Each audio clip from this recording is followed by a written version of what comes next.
Sir ಇದೆ sir Shankar ಮನೆ. ಹೋಗಿ ಆ ರೂಮ್ ಹುಡುಕಿ. ಸರಿ ಸರ್.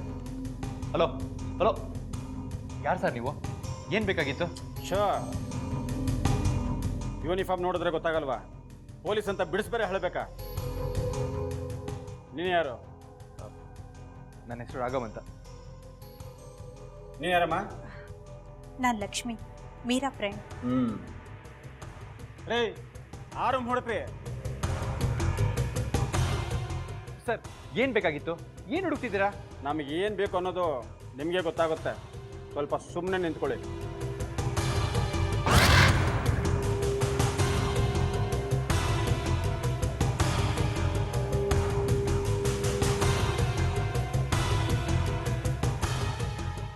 ಇವ್ರ್ಯಾರು? ಇವಳು ಮೀರಾ, ಶಂಕರನ್ ತಂಗಿ. ಏನ? ಶಂಕರನ್ ತಂಗಿನ? ಶಂಕರ ಅರೆಸ್ಟ್ ಆಗಿದ್ದಾನೆ. ಇವ್ರು ನೋಡಿದ್ರೆ ಅಲಂಕಾರ ಮಾಡ್ಕೊಂಡು ಕೂತಿದ್ದಾರೆ.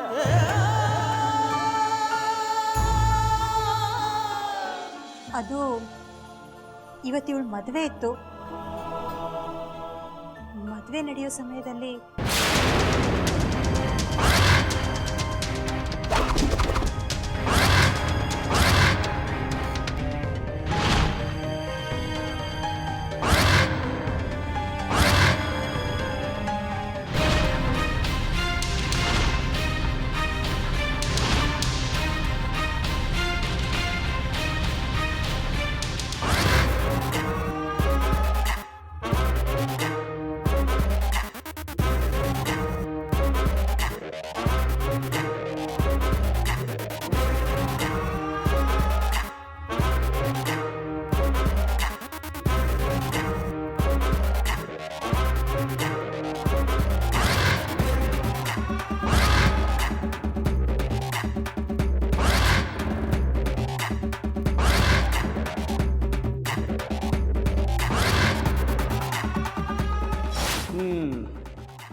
ಇದೇ ರೂಮಲ್ಲ ಕಪಲ್ ಇದ್ದಿದ್ದು? ಸರ್ ಹಾಗಲ್ಲ ಏನೂ ಇಲ್ಲ, ನೀವೇನೋ ತಪ್ಪು ತಿಳ್ಕೊಬೇಡಿ. ಈ ಪೊಲೀಸರೇ ಹಾಗೆ ಏನೇನೋ ತಿಳ್ಕೊಂಡ್ಬಿಡ್ತಾರೆ. ಅದು ಸರಿ, ನಾವು ತಪ್ಪು ತಿಳ್ಕೊಳ್ದಾರ ಹಾಗೆ ನೀನೇನು ಮಾಡಿಲ್ವಾ? ಈ ಮನೆಯೆಲ್ಲ ಇಷ್ಟು ಅಚ್ಚುಕಟ್ಟಾಗಿದೆ, ಆ ರೂಮ್ ಮಾತ್ರ ಯಾಕೆ ಆಗಿದೆ? ಅದು ವಿಚಾರಿಸೋ ರೀತಿ ವಿಚಾರಿಸಿದ್ರೆ ನೀನು ಬಾಯಿ ಬಿಡಬೇಕು, ನಿಮ್ಮಪ್ಪನೂ ಬಾಯಿ ಬಿಡಬೇಕು.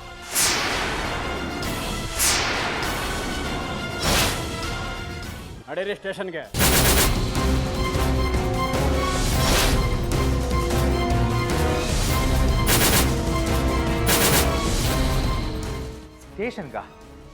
ಸ್ಟೇಷನ್ಗೆ ಕರ್ಕೊಂಡು ಹೋಗುವಂಥ ತಪ್ಪು ನಾವೇನು ಮಾಡಿದ್ದೀವಿ?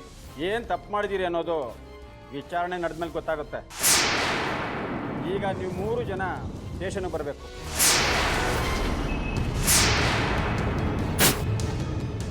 ನಡೀರಿ. ಯಾವ ಕಾರಣಕ್ಕೆ ಅಂತ ಹೇಳಿ, ನಾವು ಬರ್ತೀವಿ. ಇನ್ನು ಒಂದು ಮಾತಾಡಿದ್ರೆ ಲಾಠಿ ರುಚಿ ತೋರಿಸ್ಬೇಕಾಗತ್ತೆ. ನಡೀರಿ. ಡೇಯ್ ಬನ್ರಿ.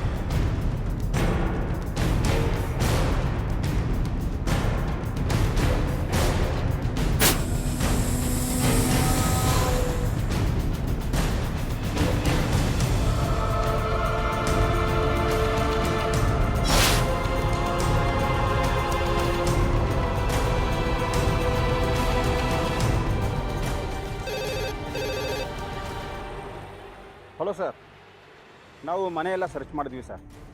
ಆದರೆ ಕಪಾಲಿ ಈ ಮನೆಯಲ್ಲೇ ಇದ್ದ ಅನ್ನೋದಕ್ಕೆ ಯಾವ ಸಾಕ್ಷಿನೂ ಇಲ್ಲ. ಶಂಕರನ್ ತಂಗಿ ಮದುವೆ ಇತ್ತು ಅನ್ನೋದಂತೂ ಸತ್ಯ ಸರ್. ಆ ಹುಡುಗಿ ಈಗಲೂ ಮದುವೆ ಗೆಟಪಲ್ಲೇ ಇದ್ದಾಳೆ. ಶಂಕರ ಹೇಳಿದ್ದು ನಿಜ ಅನ್ನಿಸ್ತಿದೆ ಸರ್. ಸರಿ, ಅವ್ರನ್ನ ಸ್ಟೇಷನಿಗೆ ಕರ್ಕೊಂಬನ್ನಿ. ವಿಚಾರಣೆ ಮಾಡಿದ್ರೆ ಎಲ್ಲ ಗೊತ್ತಾಗುತ್ತೆ. ಓಕೆ.